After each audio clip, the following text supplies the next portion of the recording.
تو پریشان نہ ہو، ہم کھانے کا انتظام پھر کر لیتے ہیں۔ دوسرے دن بھی کھانے کا انتظام ہوا، لوگ آئے، کھانا کھایا، پھر چلے گئے۔ محمد مصطفیٰ پریشان ہو کر بیٹھ گئے۔ ابو طالب آئے، کہا بھتیجے کیا مشکل ہے؟ کہتے ہیں کہ 2 دن آئے، کھانا کھایا، واپس چلے گئے، اب میں سوچ رہا ہوں اب کیا کروں۔ اس وقت ابو طالب کہتے ہیں تو پریشان کیوں ہوتا ہے، کل پھر بلا لیتے ہیں، لیکن کل بلا کے ایسے نہیں ہوگا، تو ان کو کھانا کھلا کے بات کرنا، میں دروازے پہ کھڑا ہوں گا۔ تو ان کو بلا کے بات کرنا، میں دروازے پہ کھڑا ہوں گا۔ باکر سر اٹھانا، تو دروازے پہ کھڑا ہوتا ہے، میں 4 دن سے دیکھ رہا ہوں، کیونکہ بانی ہمیشہ دروازے پہ ہی کھڑا ہوتا ہے، بانی ہمیشہ دروازے پہ ہی کھڑا ہوتا ہے۔ بندوں کو بلا کے نیاز کا اہتمام کر کے ذکر اللہ اور علی محمد سنانا اور دروازے پہ کھڑا ہونا ابو طالب کی سنت ہے۔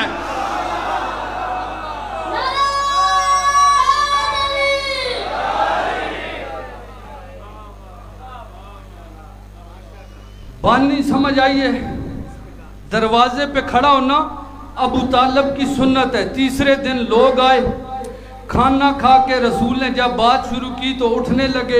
رسول نے ایک ہاتھ لہب کے کندھے پہ رکھا، دوسرا سفیان کے کندھے پہ رکھا، رکھ کے کہا اس وقت تک اٹھنا نہیں جب میرا بھتیجا بات پوری نہ کر لے۔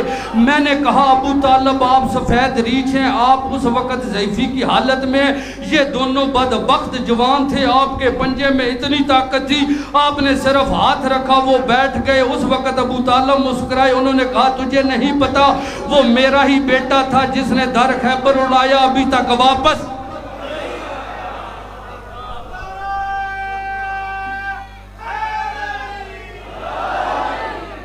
آج لوگ لفظ بانی کو سمجھے ہو، خدا کی قسم بانی وہ ہوتا ہے صبت جو خرچ کرتا ہے، بانی وہ ہوتا ہے جو خرچ کرتا ہے۔ کتنے لوگ ہو گئے ادھر بیٹھے ہوئے، مجھے اندازہ نہیں ہے، جو مجلسیں کرواتے ہو ہمیشہ بانی ہی خرچ کرتا ہے، بانی ہی خرچ کرتا ہے۔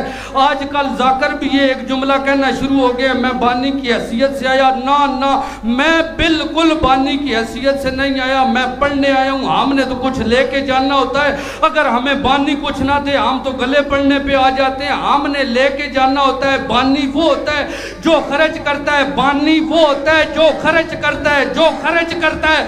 خدا کی قسم اگر امت محمدی لفظ بانی کو سمجھ جاتی، ابو طالب سے بغض ہی نہ رکھتی۔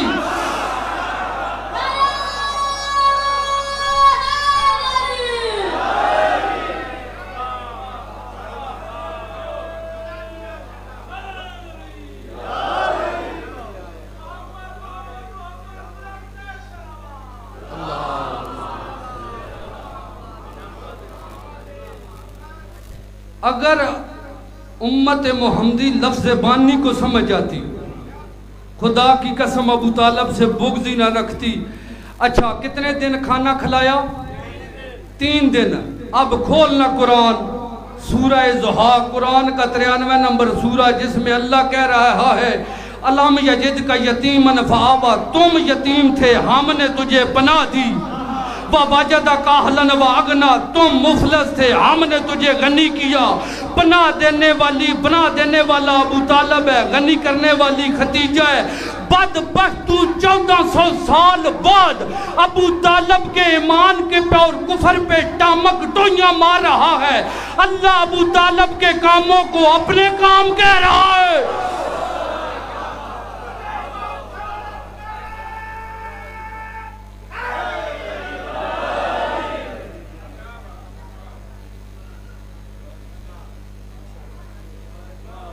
پڑھوں آگے یا چھوڑ دوں؟ اچھا محمد جب جاتے تھے مکے میں، انہوں نے کیا سازش کی؟ انہوں نے کہا دعوت ذل شیرہ ہو گئی ہے۔ ایک سازش تیار ہوئی، سفیان، لہب اور جیل تینوں نے مل کر ایک سازش کی۔ پھر کہتے ہو کہ پھر وہی بات آ گئی ہے، تینوں نے مل کر سازش کی۔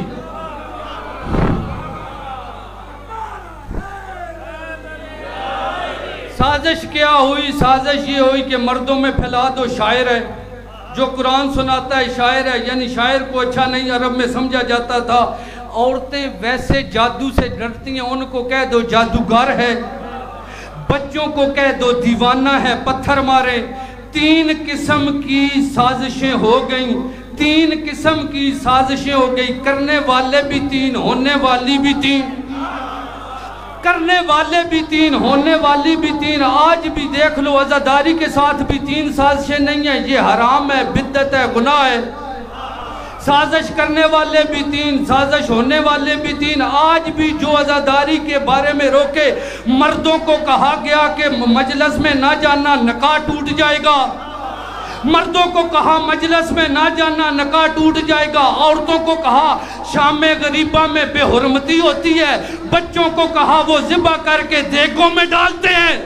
آج بھی جو 3 سازشیں کرے، آج بھی جو 3 سازشیں کرے عزاداری کے بارے میں، سمجھو آج کا وہ سفیان ہے جو آج بھی اس دور میں عزاداری کرے، سمجھو وہ نسل عمران ہے۔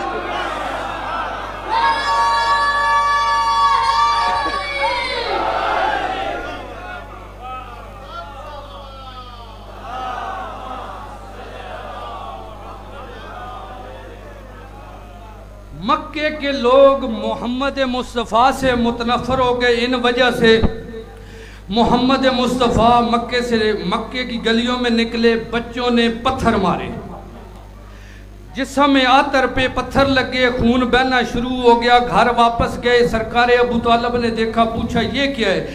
کہا گیا کہ یہ مکے کے لوگوں نے مجھے معاذ اللہ دیوانہ سمجھ کر پتھر مارے ہیں۔ بھتیجے کا بازو پکڑا ساتھ لے کر، جہاں قریش کے سارے سردار بیٹھے تھے آگئے، کہا میرے بچے کو کس نے مارا ہے؟ انہوں نے کہا ابو طالب بات کو بڑھانا، بچوں کی لڑائی ہے، بچوں تک رہنے دے، بچوں کی لڑائی ہے، بچوں تک رہنے دے۔ ابو طالب نے کہا اس بات پہ پکے رہنا، میرے گھر بھی ایک بچہ ہے، ہائے ہائے ہائے ہائے، میرے گھر بھی ایک بچہ ہے، میرے گھر بھی ایک بچہ ہے۔ محمد کو لے کر ابو طالب واپس آ گئے، علی کو بلایا، آ کے کہتے ہیں اب جب بھی جدھر بھی محمد جائے تو نے سائے کی طرح اس کے ساتھ رہنا ہے، اس کے پیچھے رہنا ہے، جو اس کی طرح میلی آنکھ اٹھا کے دیکھے میں باپ ہو کے تجھے حکم دے رہا ہوں، اس کی آنکھ نکال لے۔ محمد جب نکلنے لگے اس وقت ابو طالب نے علی کی طرف دیکھا، علی نے ابو طالب کی طرف دیکھا، کہا بیٹا جا اس کے پیچھے پر سورہ 91 قرآن کا سورہ 91 والشمس والضحیٰ والقمر اذا تلاہا، مجھے سورج کی قسم، مجھے قمر کی قسم، مجھے اس سورج کی قسم جس کے پیچھے چاند چلتا ہے، سورج سے مراد محمد ہے، چاند سے مراد علی ہے۔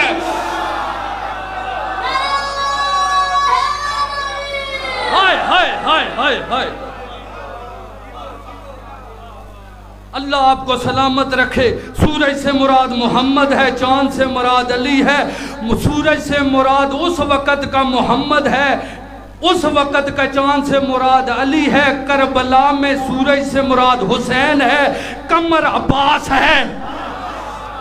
اچھا جب چلے تو آگے والے ایک بچہ آیا، بچہ نہ آیا، تاریخ صاحب کتاب لکھ رہا ہے بالغ تھا، نابالغ نہیں تھا۔ عربوں میں جو بالغ بھی ہوتے ہیں ان کے بھی جو قد و قامت ہوتی ہے وہ 6 فٹ سے اوپر ہوتی ہے۔ اس نے محمد پہ حملہ کرنے کی کوشش کی، علی نے دائیں ہاتھ سے نہیں، میری طرف دیکھنا، بائیں ہاتھ سے پکڑ کے اس کو دیوار کے ساتھ پٹکا۔ دوسرا آیا، اس نے ہاتھ سے مارنے کی کوشش کی، علی نے اس کا ہاتھ توڑ دیا۔ تیسرا آیا، اس نے لات مارنے کی کوشش کی، علی نے لات توڑ دی۔ چوتھا آیا، اس نے پتھر مارا، علی نے وہی پتھر لے کے اس کی آنکھ میں مارا، وہ کانا ہو گیا۔ وہ جا کے اپنے گھر اپنی ماں کو کہتے ہیں مجھے علی نے مارا، اس نے کہا مجھے علی نے مارا، اس نے کہا مجھے علی نے مارا، اس نے کہا مجھے علی نے مارا۔ مکہ میں پورے کفار مشرک اور غاصبوں میں ہر گھر میں ہو رہا تھا، علی نے مارا، علی نے مارا۔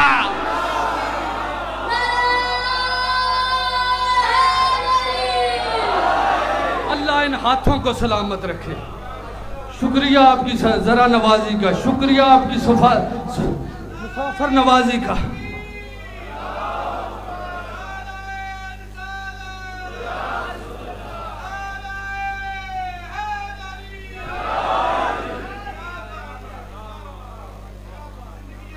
ہر مشرک منافق کافر کے گھر میں ہو رہا تھا علی نے مارا، علی نے مارا، علی نے مارا، علی نے مارا۔ اب پتہ چلا ہے علی نے ان کو صرف خیبر، خندق، بدر، احد، حنین میں نہیں مارا، ان کافروں کی بچپن سے عادت تھی علی سے پٹنے کی۔ اچھا وہ سارے کٹھے ہوئے سفیان کے گھر، سفیان سب کے ان کی ماں اور باپوں کو لے کر، پتہ نہیں تھے یا نہیں تھے، جو بھی تھے ان کو ساتھ لے کر، بچوں کو لے کر، جملہ میں کہہ گیا ہوں آپ نے نہیں سمجھا، لے کر ابو طالب کے دروازے پہ آیا۔ ابو طالب کا دروازے پہ دکل باب کیا، بفرا ہوا شیر باہر آیا۔ سفیان کہتا ہے تیرے بچے نے ہمارے بچوں کو مارا، کسی کا ہاتھ توڑ دیا، کسی کی ٹانگ توڑ دی، کسی کی آنکھ نکال دی، کسی کو گردن مروڑ دی، اب بتا کیا کرنا ہے؟ اس وقت ابو طالب کہتے ہیں سفیان بچوں کی لڑائی بچوں میں رہنے دیں۔ حیدر حیدر حیدر